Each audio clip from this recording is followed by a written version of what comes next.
Hey everyone, and welcome back to another deep dive. Yeah. Today we are talking all about fetal echocardiography, Yeah. which I think a lot of people maybe just think is, just a regular ultrasound. Right. Like, It's way more specialized than that. it is. So let's talk about it. What is fetal echocardiography? Fetal echocardiography, it's basically just a specialized ultrasound that Yeah. allows us to examine the structure and function of a fetus's heart in detail. Wow. So why is this so important? Well, congenital heart disease Huh? is the most common birth defect. Really? It affects about 1% of live births. Wow. 1%. Yeah. That's a lot of people. It is. So, early detection with a fetal echo can make a huge difference. So if you were to find something during pregnancy with this, then you could potentially prepare Exactly. for the baby coming out with a heart defect or something. That's right. Okay. And even potentially, life-saving interventions. Wow. And so when would a pregnant person have this scan? So the ideal window is between 16 and 20 weeks of pregnancy. And why that specific time frame? Well, before 16 Yeah. weeks, the heart structures are still developing, and it can be hard to assess. After 20 weeks, some options for intervention can be limited. That makes sense. So 16 to 20 weeks is the sweet spot. Okay, so who actually performs the fetal echo? It can be performed by a variety of different people. Okay. Sometimes it can be a cardiologist, a radiologist, or even a specially trained sonographer. Oh, wow. So it doesn't have to be like a full-on cardiologist. Not necessarily, as long Yeah. as they have the expertise to interpret those images and make the diagnosis. So who gets referred for a fetal echo? Well, there are a lot of different reasons why someone might get referred, but they usually fall into these three main categories: maternal factors, fetal factors, and family history. So let's break those down. Okay. What kind of maternal factors would make someone need to get a fetal echo? So if the mother has any pre-existing conditions like diabetes or autoimmune disorders, Okay, or if they were exposed to certain medications during pregnancy, I see.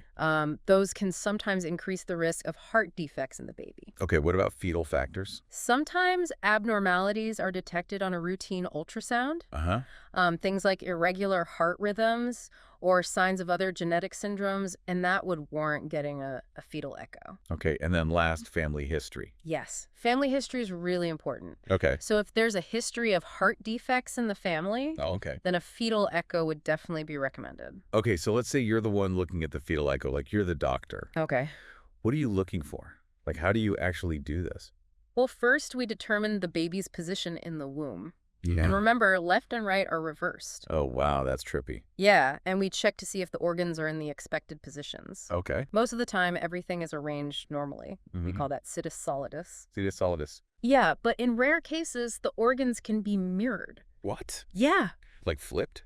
Yeah, with the heart on the right side instead of the left. How often does that happen? It's called situs inversus, and it's pretty rare. Wow. But we have to be aware of it. That's so interesting. Yeah, so after we check the position of the organs, we assess the heart size and the axis, Okay. which is the angle that the heart sits at, and we make sure that's positioned correctly. Gotcha. And then we get the four-chamber view. Okay, I've seen that. Yeah, That's like the classic one that's the one. with all four chambers. Exactly. Right. So we want to make sure all four chambers are present and properly formed. It's amazing how much detail you can see with these ultrasounds. So then we analyze the outflow tracks, Okay. make sure the blood is flowing out of the heart correctly, and then we check the three-vessel view, Okay. which looks at the major arteries that leave the heart. So you're making sure everything's connected up the right way? Yes. And then finally, we analyze the heartbeat for any irregularities in the rhythm and function.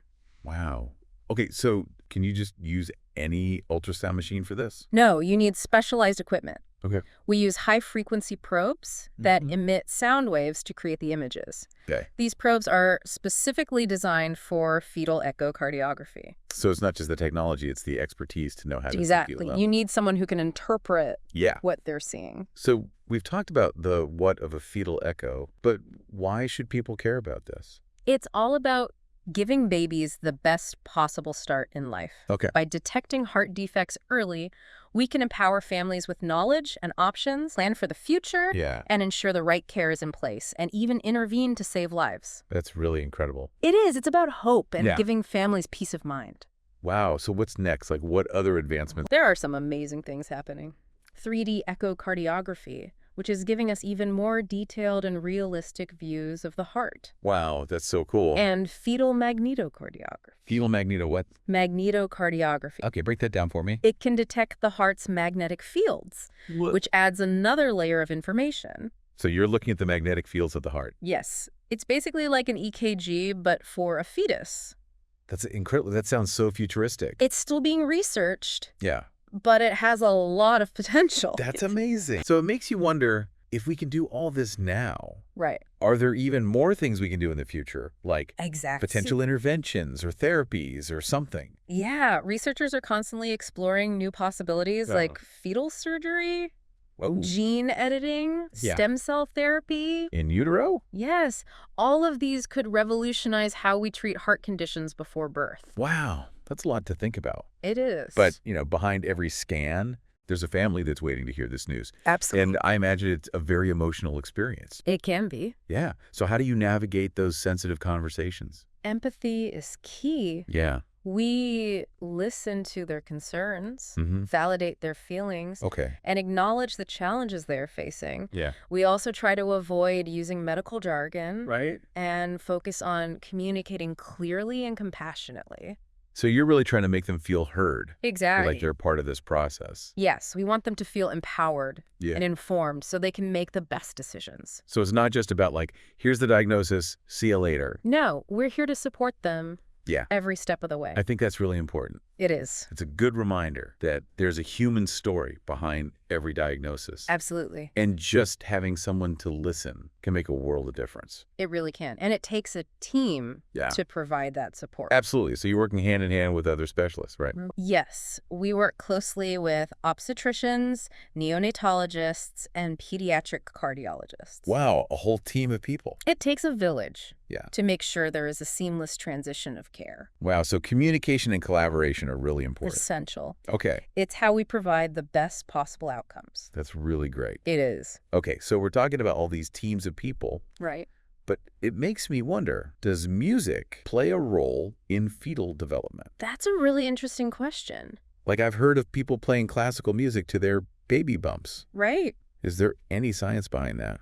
It's still being researched. Okay. But there are some studies that suggest that exposure to certain types of music, especially calming melodies and rhythms, Okay. might actually have a positive impact on brain development Wow. and heart rate regulation. So it's not just for soothing a fussy baby. Right. It could actually help their development? Potentially, yeah. It's fascinating to think about It is. all the things that could influence development. So are there any other advancements coming soon for fetal cardiology? Oh, definitely. Like what? Fetal surgery. Whoa. It's already being used for some conditions. Right. It's rapidly evolving. Wow, that's incredible. It is. Okay, what else? Gene editing. What?